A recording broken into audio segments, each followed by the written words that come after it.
What Rome did to animals will shock you.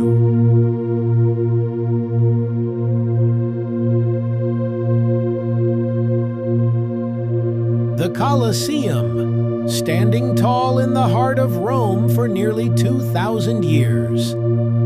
Every day, thousands of tourists walk through its ancient corridors. They take selfies where gladiators once fought.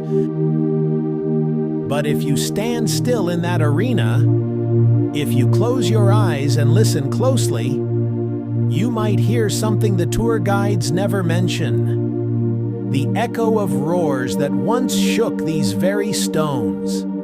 The whisper of wings that will never fly again. The memory of 1,000,000 wild hearts that stop beating for entertainment. When you watch movies like Gladiator, you see tigers stalking through the sand. You see rhinos charging across the arena floor. But what Hollywood shows you is just a shadow of the truth. The real story is far more incredible and far more heartbreaking. This isn't just about gladiators or emperors. This is about Rome's forgotten war against nature itself. A war that lasted over 400 years. A war that changed the world forever. It started long before the Colosseum was built. In the year 252 BC, Romans saw something that changed everything. 142 elephants parading through their streets. These massive creatures were unlike anything they'd ever seen. Taller than houses, walking through the narrow streets of Rome.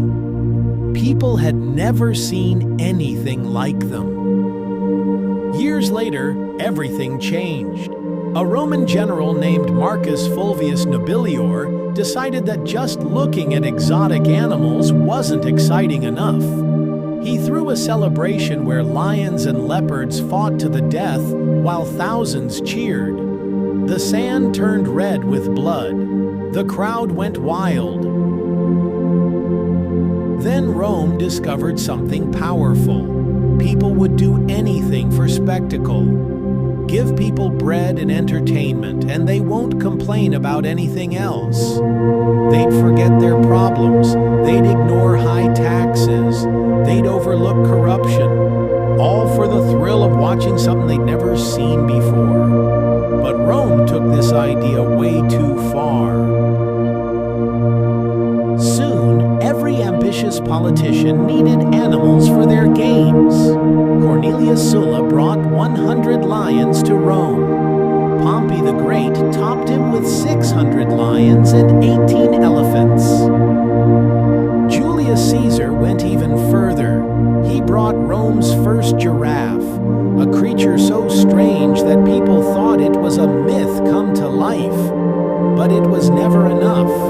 Each leader had to go bigger, bloodier, more spectacular than the last. The crowds demanded it. Their careers depended on it. Then came the Colosseum. It took 10 years to build and could hold 50,000 spectators. It was the largest amphitheater the world had ever seen. And when it opened in 80 AD, Rome threw the most spectacular party in human history. 100 days of games, 100 days of non-stop entertainment. And on the very first day, they killed 9,000 animals. 9,000. Lions, tigers, bears, elephants, hippos, crocodiles, ostriches. Creatures from every corner of the known world, all dying in a single day. But that was just the beginning. Emperor Trajan later celebrated a military victory by killing 11,000 animals over 120 days. That's nearly 100 animals every single day for 4 months straight. Now imagine you're one of those animals. Let's say you're a lion, born free in the vast grasslands of North Africa. I remember the smell of the wind across the savannah. I remember the sound of my cubs playing while my mate rested in the shade of an acacia tree. I was king there. When I roared, the whole valley listened. Then came the men with nets and cages. They killed the family and took the lion cubs away, many small enough to fit in a wooden box. They loaded them onto a ship with dozens of other scared, crying animals. The journey to Rome took months. Many died along the way. The humans didn't care. They had captured hundreds of them, knowing that only some would survive. To get all these animals, Rome built the world's first global animal trafficking network. They dug huge pits to trap lions. They used psychological tricks to capture elephants. They removed bears' claws and filed down their teeth, not to make them safe, but to make them die slower. The animals that survived were stored in underground chambers beneath the Colosseum. Roman engineers had built an incredible system called the hypogeum, a network of tunnels, elevators, and holding cells that could house thousands of animals at once.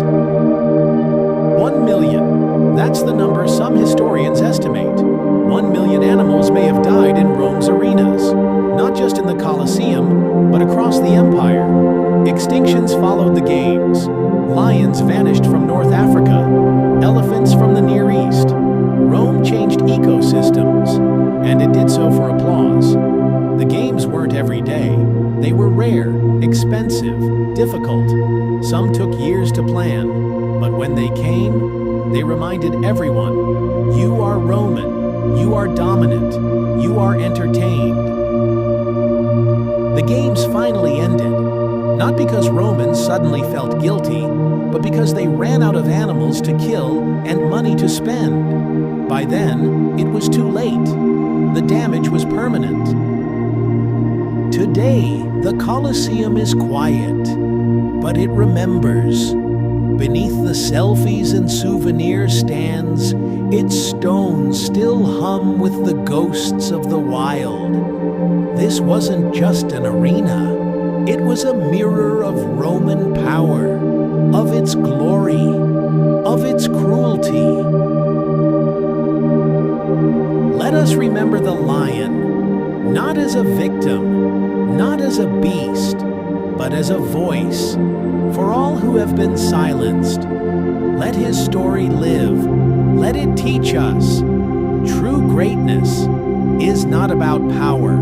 It's about compassion. And without it, we lose our soul. The arena is quiet now, but its lesson echoes through time. In how we entertain ourselves, in how we distract ourselves from what really matters, in how we treat the natural world. The question isn't whether we learned from Rome's mistakes. The question is, are we still making them?